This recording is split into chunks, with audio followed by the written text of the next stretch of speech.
In today's video, I'm going to show you how you can add a cool RGB photo effect in Pixlr online desktop completely for free. Step number 1, drag your image onto Pixlr. Add current. Step number 2 is to uncheck or to unlock your layer or your image under the layers panel. Click this, move your image and adjust your image accordingly. The next step is to click filter.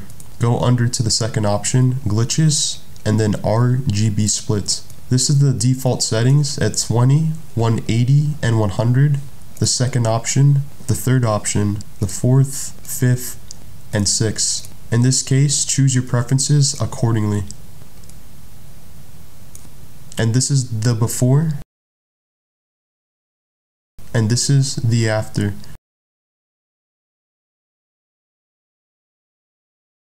If you want to see more free photo editing tutorials, subscribe to the channel.